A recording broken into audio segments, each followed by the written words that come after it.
This is Morten from Enkish. I am in Kiev now. Yes, on the entrance to Kiev. Everything is destroyed, bombed. It's very sad to be here.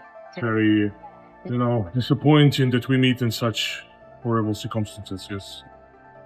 Basically, behind me, you can see there is destroyed Russian military equipment, now used as a symbol of how Ukrainians are not giving up in the fight against Russia. Він як почався 23 травня, так він ще й не закінчив. До моменту вибуху всі працювали. Ми готувалися до арсеналу, ми готували німецьку мову, бо її потрібно було вже віддавати.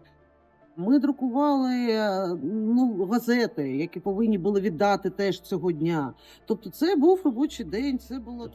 I was getting photos and I was getting some messages from Fakta directly.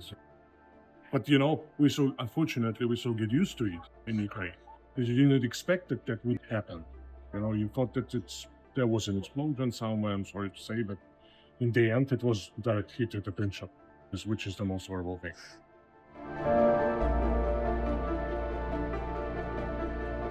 Yes, this is what our military are telling us.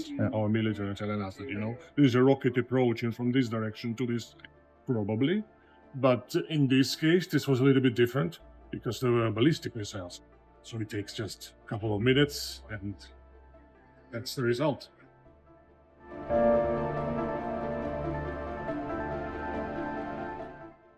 I mean, you feel devastated. You feel hopeless because personally, what can you do? I mean, you cannot teleport here to help people. And you also understand that the life is so fragile and it can happen anywhere in Ukraine.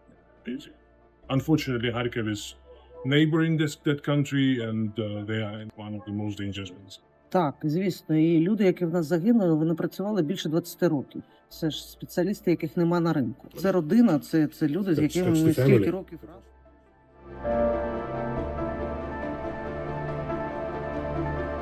Absolutely. I mean, sorry to say, but we cannot return all the people, unfortunately, injured or died here. But maybe to commemorate, their lives, a small piece of something to restart the print shop. No.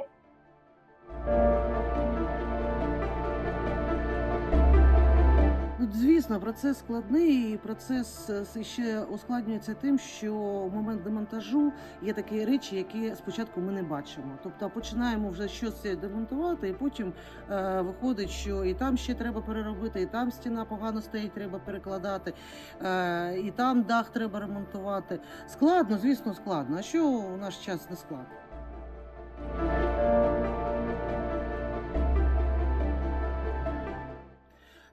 Нашому підприємству бракує всього. І підтримки, і грошей, і замовлення. На цього ж багато не буває.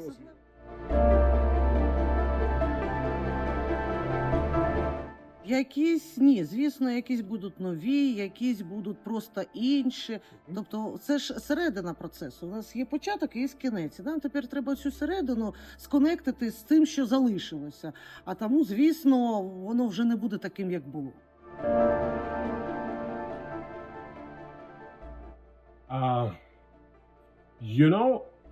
It's a very difficult question because the print shops were always relying on Russia. Just Russia, especially this side. It's as simple as that. So there was no major import to Europe, never. Just some parts. And then after the war started, in fact, 10 years ago, we were starting to rebuild. The print shops were rebuilt and the direct inflows to Europe, to local market. And then it collapsed. Everything collapsed. The most fascinating thing is also we heard here, is that months after such a horrible event, they reprint. They start printing. They start doing also pre-press with the remains of the equipment. This is the most amazing. And I think this is what Ukrainians learned in those 2.5 years of the war.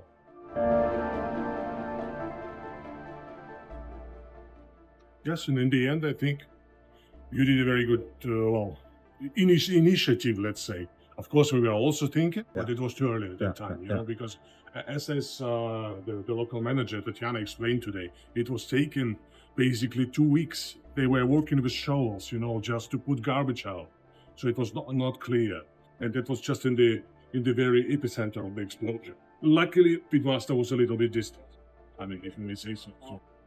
So it was, we had to wait a little bit to identify what is exactly needed, but I think now it's decided, it's on the way. Yeah. Yes, absolutely. And that has always been actually in history that we were fighting for our freedom. And the fight is continues.